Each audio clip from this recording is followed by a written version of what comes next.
Hello বন্ধুরা, আশা করি তোমরা সবাই খুব ভালো আছো আর আমিও খুব ভালো আছি। বিয়ের কিছুদিন পরে আমার শ্বশুরবাড়িতে আমার বাবা মাকে ডাকা হয়েছিল, তো সেই জন্য রান্নাবান্না তোড়জোড় শুরু করা হয়েছিল।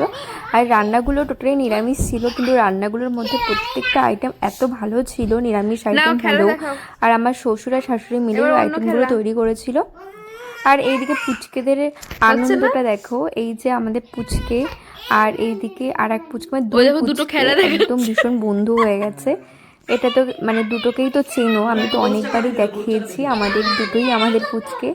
তো তোমরা দেখো আর ব্লগটা এনজয় করো। আর খুবই ছোট ব্লগ এটা, যদিও একটু এনজয় করো তোমরা। চলো।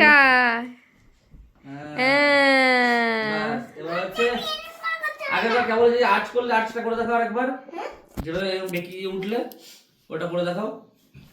হ্যাঁ হ্যাঁ, ও দেখি দাও, তুমি এটা নিচে নিচে দেখি দাও। হ্যাঁ, না না না, দাঁড়া দাঁড়া। এই গুবলুকে সব করতে দিও না, যে মাথায় লাগে। হ্যাঁ, ওঠো আর ওঠো। ঠিক আছে ঠিক আছে, গুবলু অনেক সুন্দর হয়েছে। হ্যাঁ, গুড। একটু ক্যারেটে দেখি দাও, ক্যামেরায় দেখি দাও।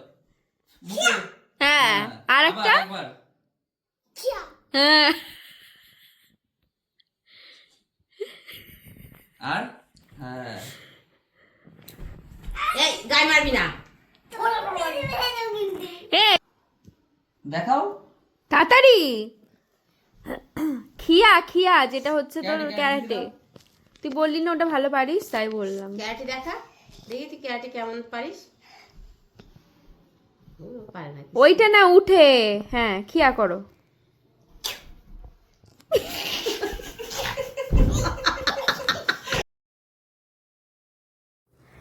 সন্ধেবেলা আমরা একটু কফি খেয়ে নিলাম, আর যেহেতু রাতে এই আয়োজনটা করা হয়েছিল, তাই সন্ধেবেলা ওরা এসেছিলো আর সন্ধেবেলা একটু কফি করা হয়েছিল। আর কফিটা আমার মা করেছিল, মানে আমার মা, বুঝতেই পারছো তো। আমার মা কফি খুব সুন্দর করে, আর ওখানে গেলে আমার মাই বানায়। আমার মা খুব সুন্দর করে বলে সবাই খেতেও ভীষণ পছন্দ করে। আর দেখো এদের দুটোকে চুপ করে বসিয়ে দেওয়া হয়েছে, যে চুপ করে বসে থাকবে সে চিপস পাবে।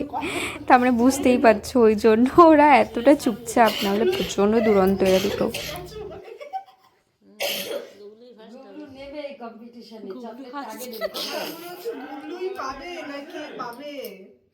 এখনো যখন আমি বলবো একমাত্র কথা বলতে, তখনই বলবা, ঠিক আছে? বাবার সাথে কম্পিটিশন।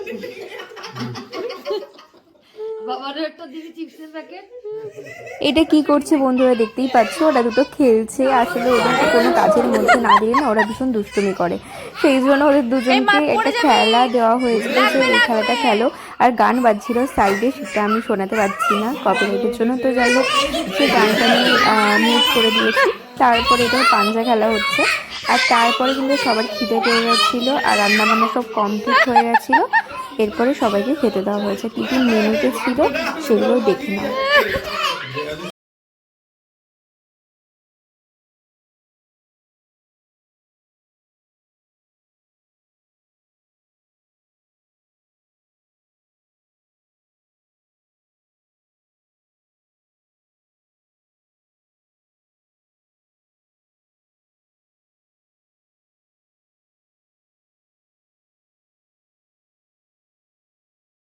তুই হচ্ছিস কেন কি এক একজন এক একবার।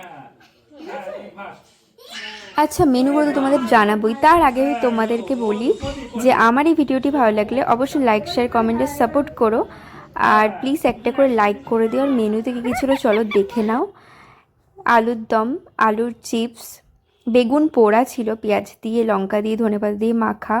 একটা স্যালাড ছিল, খুব ভালো করে স্যালাডটা করেছিল আমার শ্বশুরমশাই। আর এইদিকে দেখো পনির চিলি, এটাও আমার শ্বশুরমশাই করেছিল। আর আলুর দমটা আমার শাশুড়ি মা করেছিল। আর এই যে মটর পনির, এটাও আমার শ্বশুরমশাই করেছিল। আর ডাল, আর এটা যেটা দেখছো মটরশুঁটি বাটা পাতায়, এটা যা খেতে হয় না গাইস, কি বলবো। আর আমার শ্বশুরশুড়ি প্রত্যেকটা রান্না ভালো করেছে, ওখানে বড়া ছিল। তো আজকের জন্য